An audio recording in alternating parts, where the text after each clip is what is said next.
Okay, हम देखो हुण अपना अज दा टॉपिक जिहड़ा है मेन टॉपिक है that is potentiometer. And potentiometer is a very important topic. इस टॉपिक से क्वेश्चंस पक्के तौर पे आते हैं और ये थोड़ा डिफिकल्ट भी होता है, इसलिए इसको ध्यान से समझना है। थोड़ा टॉपिक लंबा है और जब भी कोई डाउट आए तो आप मुझसे पूछ सकते हो, ठीक है ना। देखो सबसे पहली बात, पोटेंशियोमीटर की जो डेफिनेशन है वो हम यहाँ पर लिखते हैं। How do we define this? तो डिफाइन करने का तो तरीका सिंपल ही है that it is a device used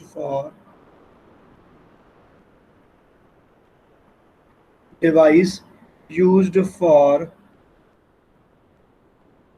measuring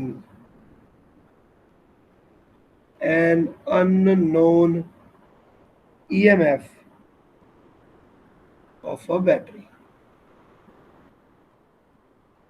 देखो इसके दो तीन पर्पस होते हैं। तो पहले बात तो पोटेंशियोमीटर को हमने डिफाइन ऐसे किया कि ये वो डिवाइस है जिससे हम बैटरी की ईएमएफ फाइंड करते हैं।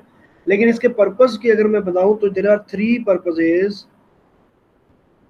जिससे हम इसको यूज करने वाले हैं। Number one, we will try to find the EMF of the battery. Now, number two, it can be used to compare two batteries. Obviously, दो बैटरीज को EMF 1 और EMF 2 हम फाइंड कर लेंगे, उनको कंपेयर कर लेंगे। Now, the third point which is very important is it is also used to find internal resistance of the battery.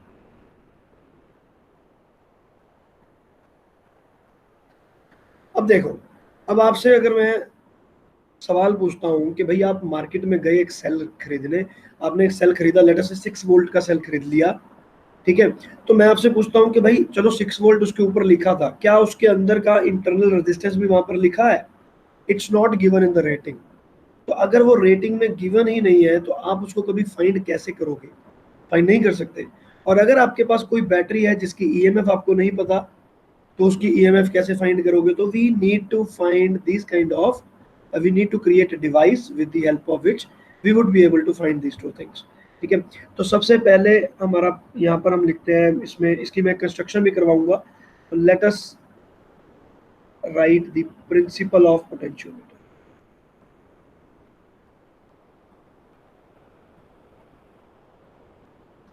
Now, what is the principle? When a constant current flows to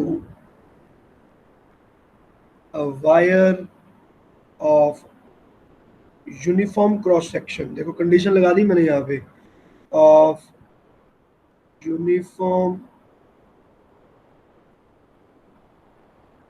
cross section and composition, मतलब उसकी composition change नहीं होनी चाहिए, जो alloy है वही का वही रहना चाहिए, नहीं तो रेजिस्टिविटी चेंज हो जाएगी। The potential drop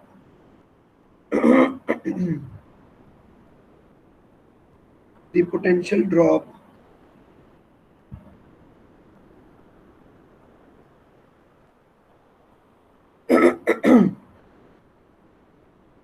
is directly proportional to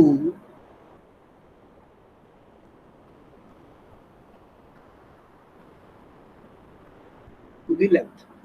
देखो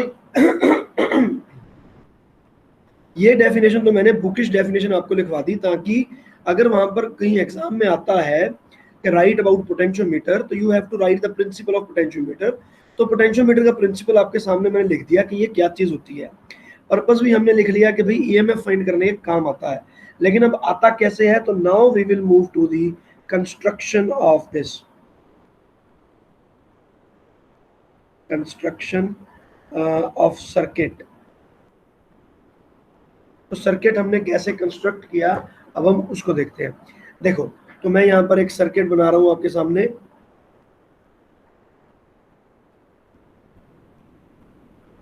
लेट अस से ये मेरे पास हो गया सर्किट, और यहाँ पर मैंने एक बैटरी कनेक्ट कर दी, ठीक है। And there is an internal resistance R that is connected to the circuit. अब यहाँ पर जो ये वायर है, ये वायर मैंने यहाँ से यहाँ, ये एक स्पेशल वायर है, लेट अस से ये एक स्पेशल वायर होगी, तो इस पॉइंट से लेकर इस पॉइंट तक जाएगी। This is a special wire, ठीक है। This wire is called potentiometer wire.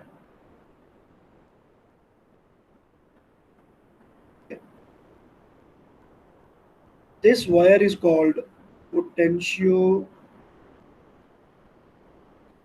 wire and this is a special wire। तो हमने वो स्पेशल वायर को यूं कनेक्ट कर दिया, उसकी एक सर्टेन लेंथ होती है, ठीक है ना। तो ये मेरे पास एक सिंपल सर्किट बन गया and I will call this as my primary loop. तो इसको मैंने नाम दे दिया प्राइमरी लूप।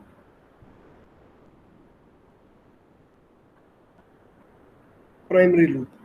तो अब यहाँ पर मैं क्या करने वाला हूँ, यहाँ पर मैं एक और इन दो पॉइंट्स को मैंने नाम दे दिया A and this point is B।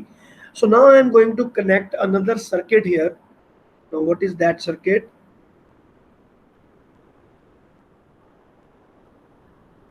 यहाँ पर मैंने एक सर्किट कनेक्ट कर दिया, एक और, ठीक है।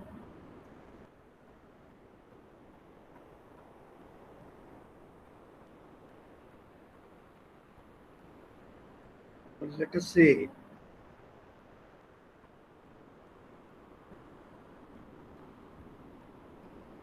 ठीक है। अब ये जो मैंने सर्किट कनेक्ट किया, इसमें मैंने एक बैटरी लगा दी। ये वो बैटरी है जिसकी ईएमएफ मुझे पता नहीं है कि कितनी आएगी, और इसका एक इंटरनल रेजिस्टेंस भी है, तो इसको मैंने लिख दिया R1। तो ये मैंने यहाँ पर लगा दी, और इस पॉइंट से आगे के पॉइंट तक एक जॉकी लगी रहती है, तो I will set it like this.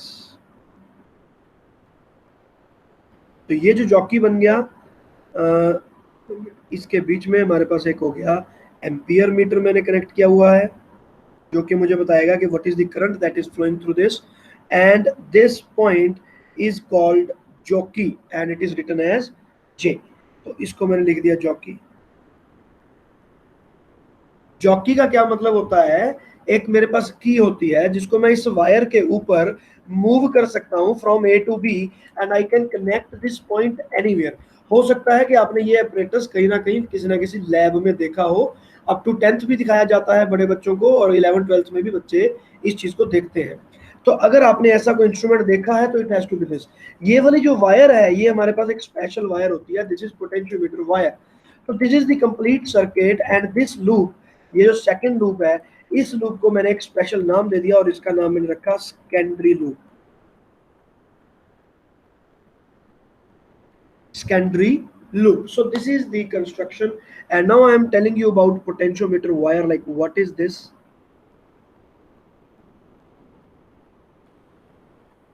What is special about it? So see, potentiometer wire is a wire. It is made up of alloys. Now what are these alloys? Nichrome, ठीक है, and constantan, constantin। तो इस तरह के कुछ alloys होते हैं जिनसे ये बनता है। इस अलॉय की कुछ खासियत होती है, क्या क्या खासियत है? Number 1, it always have a very high resistivity. तो these wires can be used as resistance. आपको याद होगा, मैंने आपको बताया था जब रेजिस्टेंसेस पढ़े थे, there are two kind of resistances. One resistance is carbon resistor, जब हमने रेजिस्टर की कोडिंग की थी, और उसके बाद मैंने बताया था कि there is another kind of resistance which is wire resistor. तो हमें जितना रेजिस्टेंस चाहिए हम उतनी वायर को लपेट लेते हैं कहीं पे, and we get the resistances. So they are wired resistances. Those resistances, they are made up of alloys like nichrome and constantin. So these alloys, they have some special things. Now what is this? Number 1, they have high resistivity। क्योंकि अगर मैं copper use करूं, silver use करूं, तो उनकी तो conductivity इतनी high है कि रेजिस्टिविटी उनकी हम बोलते हैं बहुत कम है। लेकिन अगर मुझे बनाना ही रेजिस्टर है, तो मुझे एक ऐसी वायर चाहिए जिसकी रेजिस्टिविटी हाई हो। सबसे पहली बात, हाई रेजिस्टिविटी।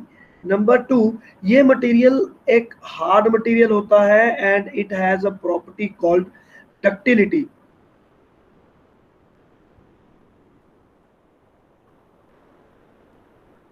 तो जिसके कारण यहाँ पर एक यूनिफॉर्म क्रॉस सेक्शनल एरिया की वायर बन जाती है।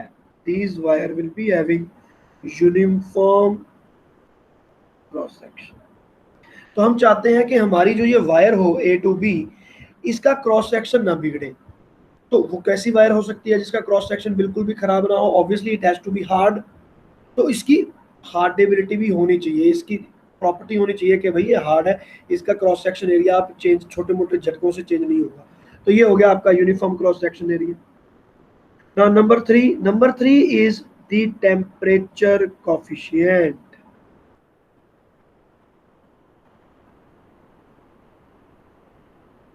Temperature coefficient of this alloy is very low. We can't say that it is tending to zero, but it's still very low comparative to other wires. तो जिसके कारण हम यहाँ पर ये चीज की अश्योरेंस देते हैं कि भाई करंट के पास होने से the temperature of the resistance will increase, but with increasing temperature the resistance of the wire should not increase, it should be constant। क्योंकि अगर वही चेंज हो गया, अगर वही वेरी हो गया, तो फिर आपकी सारी कैलकुलेशन ही गलती होगी। तो you can't say that the resistance will very. तो हमें चाहिए कि रेजिस्टेंस इसका कांस्टेंट रहना चाहिए। तो ये तीन हमारी प्रॉपर्टीज ऐसी हैं जिसके कारण हमें एक स्पेशल अलॉय यूज करना पड़ता है इस वायर को क्रिएट करने के लिए। So we have chosen nichrome and constantan. So this wire is called potentiometer wire. Now it has a certain length, and the length of this wire is generally taken as 1 metre.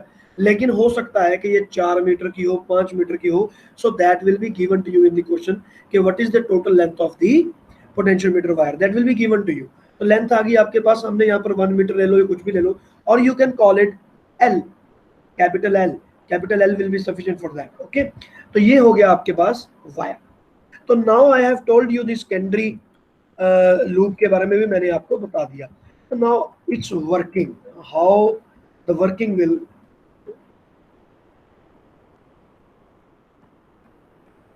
let us bring this into working. So what will happen, हम क्या करते हैं, when as soon as this battery is connected with this circuit, the current starts flowing in the primary loop, the current will start flowing in the primary loop। कुछ भी नहीं है, it's a very simple circuit. अगर मैं सोचूं तो ये circuit कुछ इस तरह का बना, ये सर्किट बन गया और इधर से ये सर्किट बन गया। इसमें कितनी बड़ी बात है, यहाँ पर एक मेरे पास बैटरी लग गई, एक यहाँ पे बैटरी लग गई, एक यहाँ रेजिस्टेंस, एक यहाँ रेजिस्टेंस। तो इस तरह के क्वेश्चंस तो आप पहले से डीपीपी में बहुत सारे कर चुके हैं। So you are very expert in this. अब यहाँ पर हमारे पास खास बात क्या है, खास बात ये है कि दिस जॉकी इज मूवेबल। अगर मैं इसको मूव करता हूं तो मैं किसी एक ऐसे पॉइंट पर जाकर रोकूंगा that the current in the secondary circuit will become zero। Move the jockey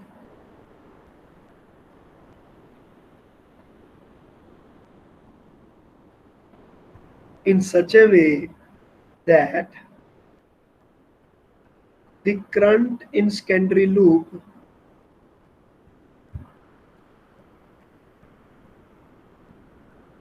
should be zero। तो एमीटर मैंने वहां लगाया हुआ है, तो reading in ammeter should come out to be zero. तो ये एमीटर की रीडिंग मेरे पास जीरो आनी चाहिए, ये कंडीशन है। अगर मैं इस कंडीशन को फाइनल कर देता हूं, मतलब मैं इस जॉकी को मूव करता रहा, यहाँ पर मैंने रखा है, फिर मैंने मूव किया, मूव किया, मूव किया, मूव किया, लेटर से इस पॉइंट पर आकर ये जीरो हो गया।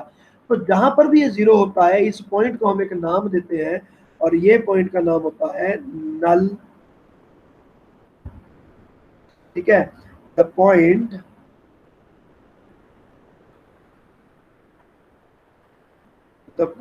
On the wire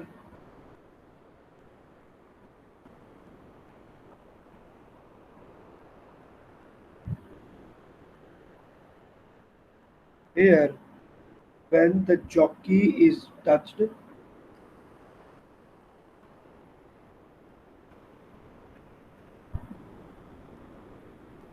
the current flowing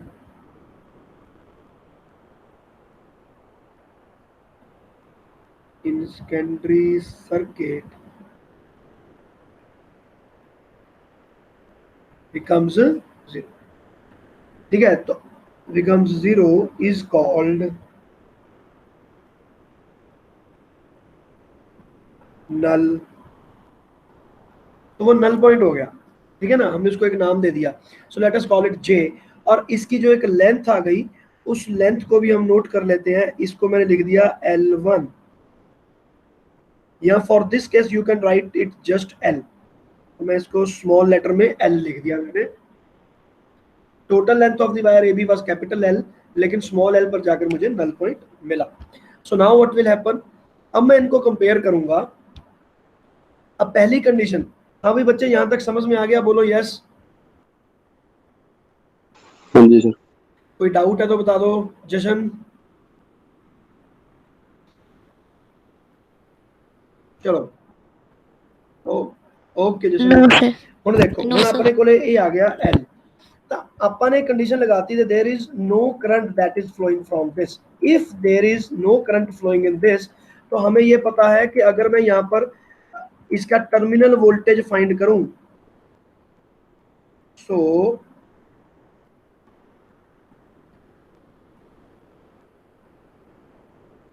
the terminal voltage VT will be given by E1 minus I into R1। लेकिन क्योंकि I हमारे पास 0 है, तो I can write this taken this as 0, तो मैं इसको EMF 1 के बराबर ही बता दूंगा। तो EMF 1 ऑफ द बैटरी, तो इसकी जो बैटरी आएगी वो किसके बराबर हो गई, वो इसके टर्मिनल वोल्टेज के बराबर हो गई।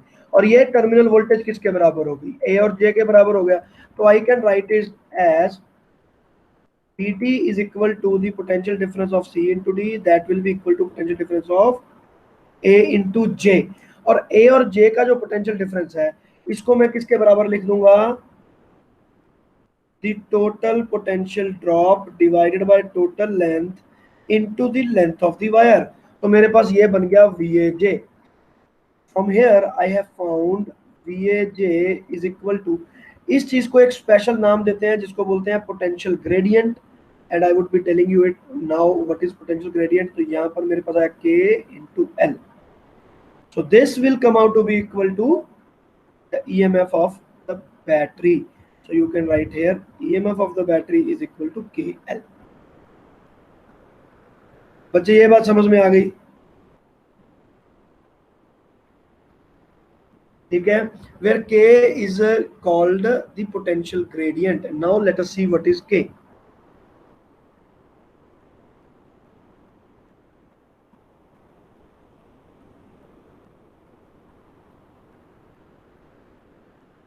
The potential drop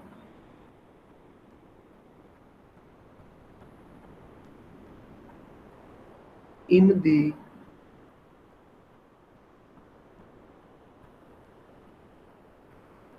potentiometer wire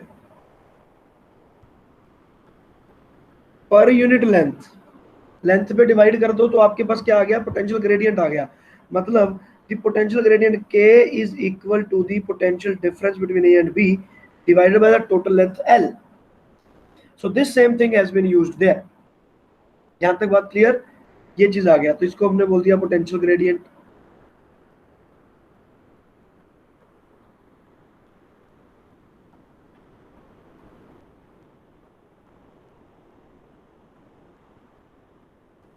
ठीक है, तो ये हो गया आपका potential gradient.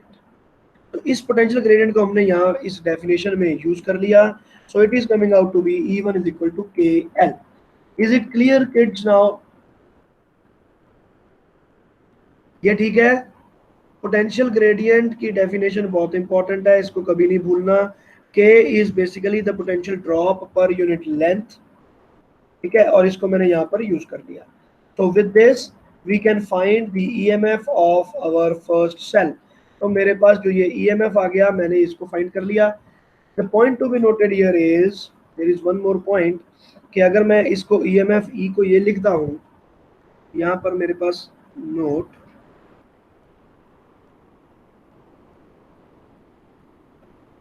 when no current is flowing, the internal radius resistance the internal resistance R1 is out of picture। ये हमारी पिक्चर के अंदर एंटर भी नहीं किया, तो R1 की वैल्यू कुछ थी नहीं थी, है नहीं है, हमें उससे कोई फर्क नहीं पड़ता। तो मेरे पास जो ये R1 आ रहा है ये बिल्कुल निगलेक्ट ही हो गया। तो आई हैव निगलेक्टेड R1, मैंने R1 की वैल्यू फाइंड भी नहीं की, मैंने सिर्फ इतने तरीके से पोटेंशियोमीटर से सिर्फ और सिर्फ EMF फाइंड किया E1। इसके चलते हैं आगे। Now the first purpose has been said, so now what about the second.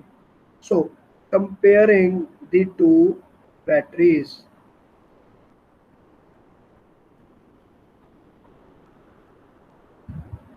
तो अब तो ये मेरे पास सिंपल ही चीज है।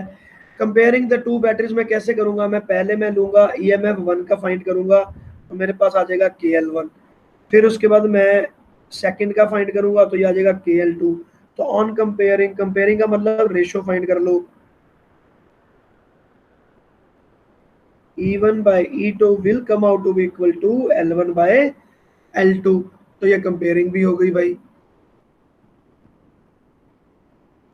Simple as it is. किया क्या मैंने, मेरा जो सर्किट बना था, इस सर्किट में पहले E1 बैटरी लगाई, E1 बैटरी लगाने पर मुझे यहाँ पर L1 मिल गया। जब मैंने E2 बैटरी लगाई तो जॉकी किसी और पॉइंट पर चला गया तो और L2 मिल गया। तो मैंने दोनों को ही रेशियो निकाल ली और L1 L2 आ गया। लेकिन अब हम चलते हैं नेक्स्ट पॉइंट पे, which is difficult for us now. The next point is internal resistance.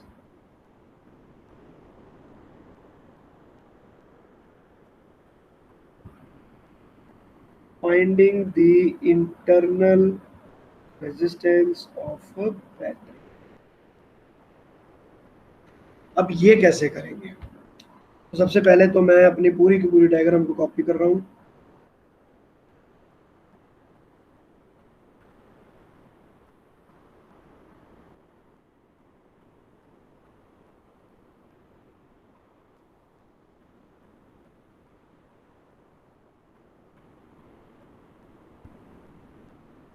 ये बन गया, ठीक है ना। तो अब ये आ गया मेरे पास EMF।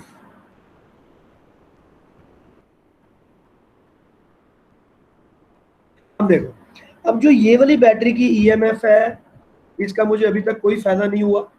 ये जो R है इसका भी मुझे कोई फायदा नहीं हुआ। ये कहां पर पिक्चर में एंटर करेंगे ये मैं आपको बाद में बताऊंगा, इसको पूछ लेना मेरे से अगर मैं भूल जाऊं तो, ठीक है। अब देखो, अब मेरे पास यहां तक बात हो गई कि भाई ये हो गया मेरे पास L1। अब मैं इसको थोड़ा सा ठीक कर लूं, this. So now I want to find R1। तो अभी तक मुझे अब नोन क्या है, तो वी नो दैट कि जो मेरे पास EMF आ गया इसको तो मैंने KL1 लिख दिया। तो अब मैं इसको L1 लिख रहा हूँ, ठीक है। तो इसको मैंने KL1 लिख दिया। ये तो मुझे पहले से पता था कि जब मेरा करंट एम्पियर मीटर की जो रीडिंग आ रही थी वो 0 आ रही थी, तो मैंने पहले वाले केस की तरह फाइंड किया। लेकिन अब मैं क्या करूंगा, अब मैं यहाँ पर एक और सर्किट क्रिएट करने वाला हूँ। तो लेट अस से ग्रीन कलर में क्रिएट कर लेते हैं। ये मैंने एक सर्किट क्रिएट किया यहाँ पे। अब ये सर्किट क्रिएट किया और यहाँ पर मेरा एक रेजिस्टेंस लग गया capital R। So let us say this resistance was known to me, और मैंने ये इस तरह से कनेक्ट कर दिया, ठीक है। तो अब मेरे पास अब ये बन गया, इसका मैंने एक नाम दे दिया। Now this is called the primary, this is called, and I have given this a name tertiary, primary, secondary, tertiary. अब मेरे पास 3 लूप है। तो पहली लूप में से जब मैंने करंट को मूव किया, तो करंट कैसे मूव करेगा, ये यहाँ से गया, यहाँ से गया। अब मैंने क्या किया, अब मैंने फिर से पहले तो नल पॉइंट फाइंड किया, नल पॉइंट फाइंड किया, मुझे एक नया नल पॉइंट मिल गया। लेकिन जो अब नल पॉइंट मिलेगा वो छोटा मिलेगा, ठीक है, उससे कम मिलेगा। लेट अस से मुझे इसी पॉइंट पर मिल गया नल पॉइंट ऐसा। Now this is coming out to be L2। L2। जब मैंने एक टर्शरी सर्किट को कनेक्ट किया तो L2 आ गया मेरे पास। और यहाँ पर या L2 ना लिखो, कंफ्यूजन होगा, L डैश लिखिए। L डैश पहले क्या आया था, L आया था, अब L डैश आया था, तो मैंने इसको भी रब कर दिया, KL कर दिया। ठीक है, ओके, एवरीथिंग इज फाइन। ठीक है, अब देखो, अब जो यहाँ से करंट मेरे पास लूप 1 में एंटर आया, क्योंकि अब फिर से मेरे पास एक नया नल पॉइंट आ चुका था, तो इसमें करंट एंटर नहीं किया। यहाँ से करंट आया, सारे का सारा करंट निकल गया और पूरे का पूरा करंट, तो ये तो मेरे पास बन गई लूप नंबर 1 और पूरा करंट इसमें मूव कर रहा है। लूप नंबर 2 में मेरे पास कोई भी करंट यहाँ पर मूव नहीं कर रहा, so there is no current here. लेकिन अगर मैं लूप नंबर 3 की बात करूं तो यहाँ पर करंट फ्लो कर रहा है ऐसे, और ये करंट इस तरह से फ्लो कर रहा है, तो मैंने यहाँ पर एक लूप बना दी, इसको लिख दिया लूप नंबर 3। ये बन गया मेरे पास लूप नंबर 3।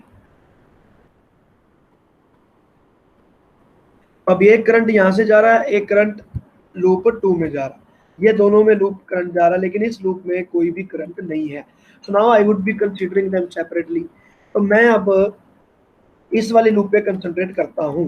तो अब आप बताओ कि जो मेरे पास यहाँ पर L डैश आया होगा वो क्या आया होगा, वो इसके अक्रॉस, सी और डी के अक्रॉस जो पोटेंशियल डिफरेंस है उसके लिए आया होगा। तो मैंने यहाँ पर लिखा now the potential drop across CD that will be equal to potential gradient into L dash। और VCD अब क्या होगा, VCD इसको मैं लिख सकता हूं कि this is basically the terminal voltage across the battery when the current is flowing. तो करंट मेरे पास इसमें से I फ्लो कर रहा है, तो VT को मैं लिख सकता हूं E1 माइनस जो भी यहां से करंट फ्लो कर रहा था I इंटू R1। तो पहले वाले केस में मैंने इसी I को 0 पुट किया था, लेकिन अब ये अनफॉर्चुनेटली 0 नहीं है, तो अब मैं यहां पर 0 नहीं पुट कर सकता, लेकिन मुझे KL डैश मिल गया। बच्चे समझ में आ रहा है कि नहीं समझ में आ रहा है, बताओ।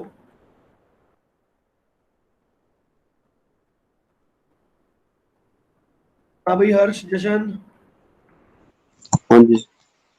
कंटिन्यू कर दो ना। Yes sir. तो VT देखो, तो अब मेरे पास यहाँ पर आ गया, अब VT को मैंने लिख दिया VCD, तो VCD is equal to K to L, तो ये 1 2 equating 1 and 2, I got K into L dash is equal to E1 minus I into R1। और E1 की वैल्यू मुझे पहले से पता है KL, तो मैंने यहाँ पर वैल्यू पुट कर दी, E1 की वैल्यू K into L। अच्छा, E1 की वैल्यू अभी मत पुट करो, पहले करंट की वैल्यू पुट करते हैं। इसको तो मैंने लिख दिया E1 minus now what will be the current that is flowing here. ये वाला जो I है वो कौन सा I है, वो यहाँ पर फ्लो कर रहा है, तो इस I को मैं लिखूंगा E1 battery divided by the R equivalent, R plus into R1 KL dash. अब मैं यहाँ पर वैल्यू सब्स्टिट्यूट करता हूँ, फिर मैं इसको सॉल्व करता हूँ। KL dash is equal to,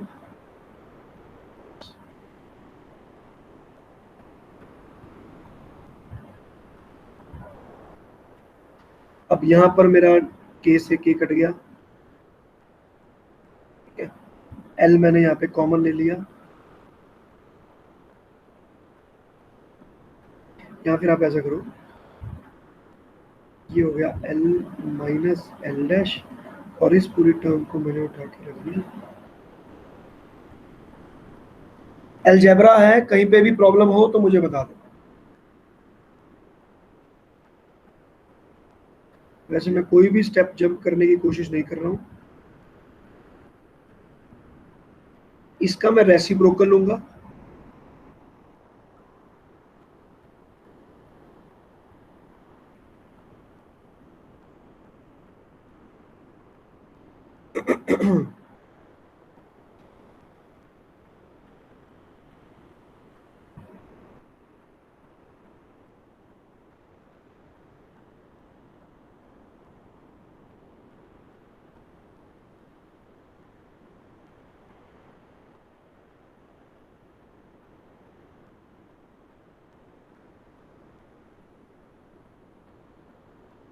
from here I will cross multiply और मेरे पास ये फार्मूला बन गया R1 is equal to capital R into L minus L dash divided by L dash. So from here I am getting the conclusion that R1 is equal to capital R into L divided by L dash minus 1. तो ये मेरे पास आ गया formula direct किसका, internal resistance of the battery.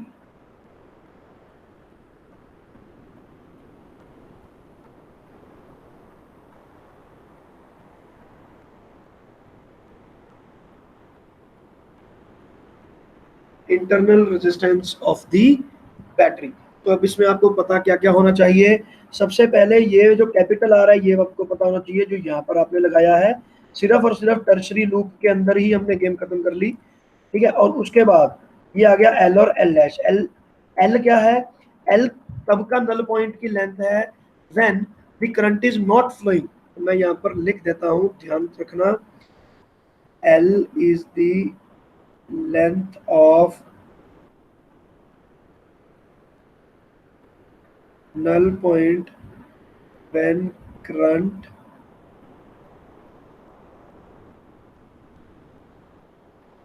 current in tertiary loop is not flowing.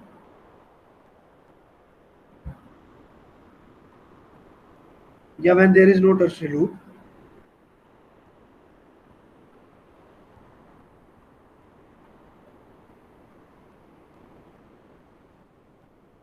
जब मैंने tertiary loop लगाया ही नहीं तब, और एल डैश है तब की लेंथ,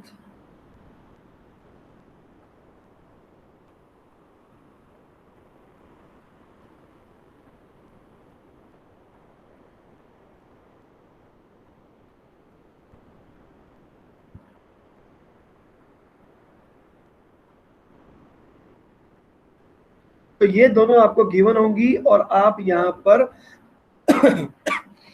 वैल्यू पुट करके इंटरनल रेजिस्टेंस फाइंड कर सकते हैं। पॉइंट टू बी नोटेड, यहाँ पर पोटेंशियल ग्रेडियंट भी नहीं चाहिए, पोटेंशियल ग्रेडियंट भी नहीं चाहिए। आपकी जो मेन बैटरी है, मेन बैटरी और ये आर, ये तो चाहिए ही नहीं है, अभी तक इनकी कोई वैल्यू को कोई यूज नहीं हुआ, लेकिन इनका यूज तब होगा अगर पोटेंशियल ग्रेडियंट की आपको रिक्वायरमेंट हो और पोटेंशियल ग्रेडियंट गिवन ना हो। एट दैट टाइम आपको VAB फाइंड करने में इन दो, इस बैटरी और रेजिस्टेंस की यूज आएगा। तो मैं यहाँ पर लिख देता हूं,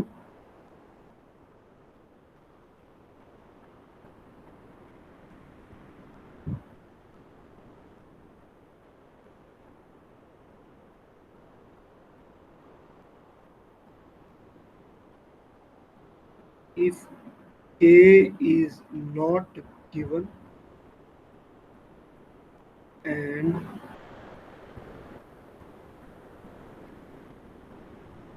and we need to find VAB, in that case only हमें इस बैटरी की जरूरत पड़ेगी, अदरवाइज इसमें ये हमारी कैलकुलेशन में कहीं पे भी नहीं आएगा।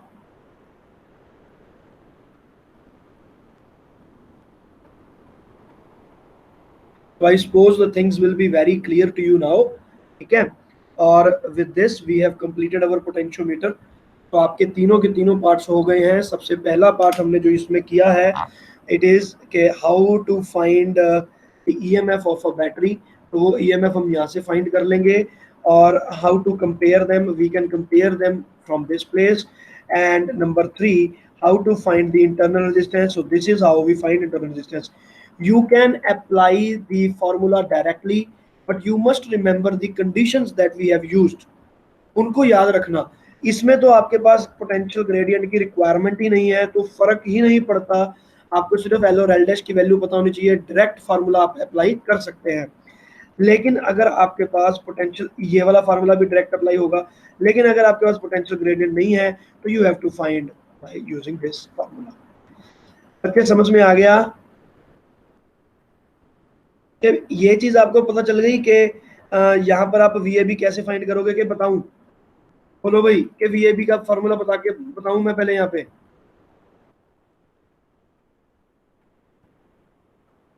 हाँ भाई, दस दें? चलो, सो लेट अस नाउ सी कि if potential gradient is not given what to do then.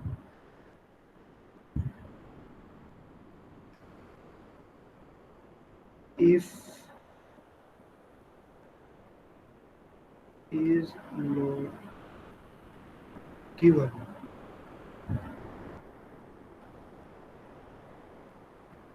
we need to find it. कैसे? अब देखो, मैं सिर्फ और सिर्फ अब प्राइमरी लूप पे ध्यान दूंगा। तो सबसे पहले what will be the current in the primary loop? जो ईएमएफ है E, that will be given to you. Resistance R and this R will be given to you. तो अगर आपको कैपिटल आर जो है, कैपिटल आर क्या है? The resistance of wire, and small R is internal resistance of main battery. तो अगर ये आपको गिवन है तो इनकी मदद से आप पहले करंट फाइंड करोगे and then VAB will be find out by I into R।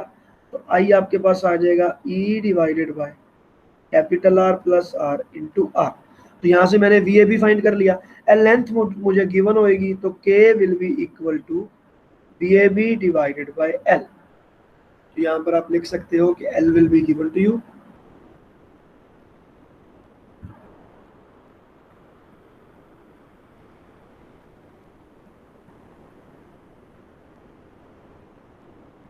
ठीक है, तो यहां से आपके पास VAB फाइंड हो जाएगा।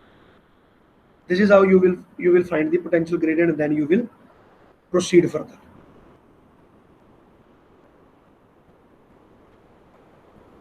हाँ भी बच्चे, समझ में आ गया? हाँ जी।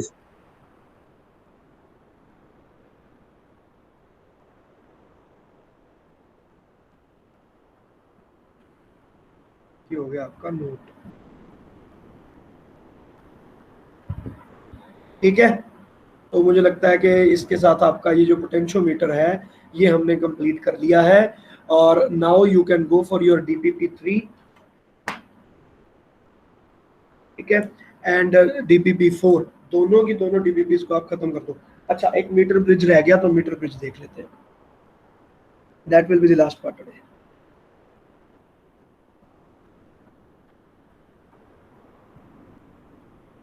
Meter bridge is comparatively very easy. Now, it is used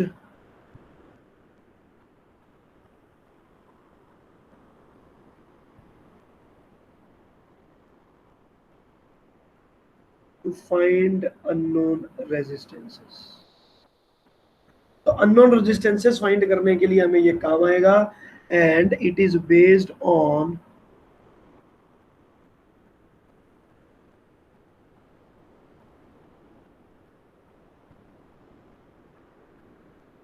Wheatstone bridge, जिसके कारण इट इज वेरी इजी। तो व्हीटस्टोन ब्रिज क्या होता है ये आपको पता ही है। हमारे पास इस तरह, और यहाँ पर एक वायर लगा दो।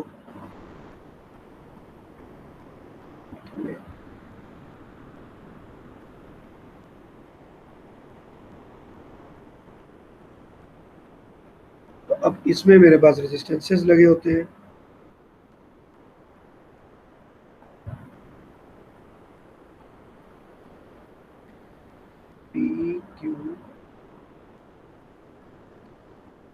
इसको हम लिखते हैं G। तो अगर व्हीटस्टोन ब्रिज की कंडीशन क्या है कि if P by Q is equal to R by S, ठीक है, if this condition is there, no current will pass through G।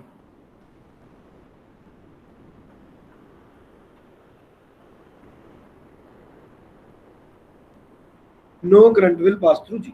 यही कंडीशन को हम यहाँ पर यूज करेंगे हमारे अननोन रेजिस्टेंस को फाइंड करने के लिए, and we would be using the potentiometer wire again.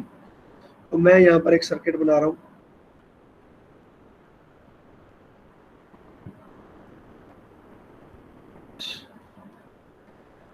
यहाँ पर मैंने लगा दिया battery, internal resistance. So this is the potentiometer wire जो मैंने यूज की।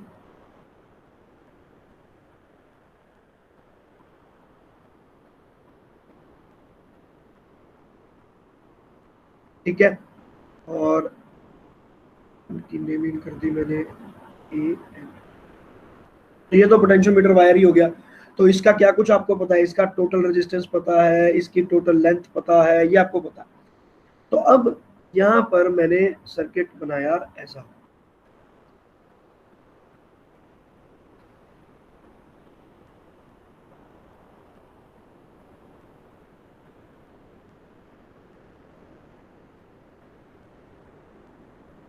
डायग्राम बनाने ना,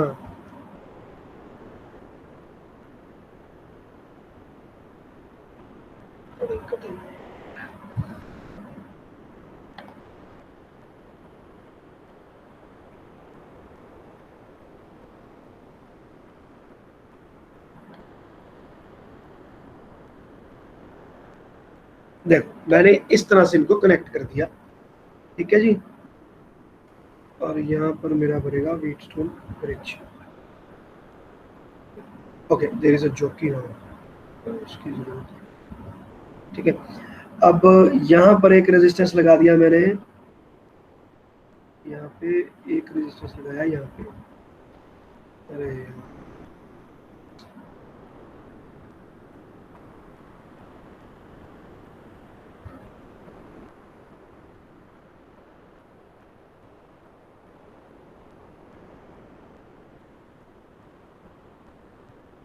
और इसके बिल्कुल सेंटर में यहाँ पर अगर मैं आऊंगा, यहाँ से मैं एक जॉकी कनेक्ट कर दूंगा ऐसा, ठीक है। So this is the ampere meter again here. तो अब यहाँ पर मुझे क्या क्या चीजें पता हैं। सबसे पहले ये वाला R हो गया, तो I can say that I do not know this R and this is the R1 which is known to me. Okay, तो मैं अब यहाँ से लेंथ मैंने फाइंड कर ली, तो this length came out to be L1 and this length जो रिमेनिंग लेंथ है दैट इज L2। तो L2 को तो मैं कैपिटल L माइनस L1 भी कर सकता हूँ, लेकिन मैंने फॉर द टाइमिंग इसको L2 लिख लिया, ठीक है। तो ये मेरे पास लेंथ्स आ गई। तो अब मेरे पास फिर यहाँ पे मैं व्हीटस्टोन ब्रिज का प्रिंसिपल लगाऊंगा,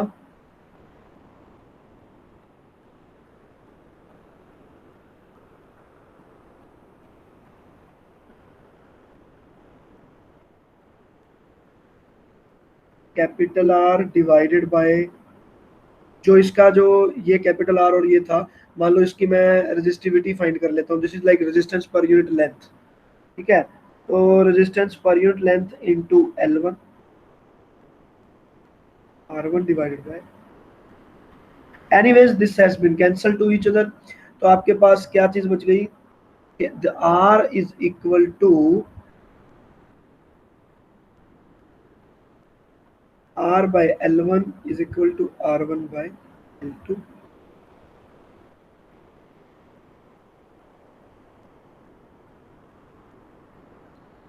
बच्चे समझ में आ गया? सिंपल चीज है, हमें R1 हमें पहले से गिवन होगा क्वेश्चन में, L1 और L2 भी आपको गिवन होगा कि हमें नल पॉइंट कहाँ मिला।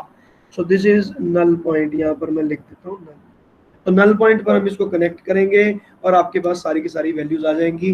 So this meter bridge is comparatively very easy based on Wheatstone principle. So I think it should be clear. हाँ भाई बच्चे, कोई डाउट है तो पूछ लो। नहीं। चलो, तो फिर मैं अब यहाँ पर इसको क्लोज कर रहा हूँ। DPP3 and DPP4 has to be completed by you and Monday we would be having a doubt class, जिसमें आप कोई भी डाउट पूछ लेना। DPP3 और DPP4 के तो कुछ नहीं पूछने हैं, और ट्यूसडे को आपका टेस्ट होगा, ठीक है बच्चे।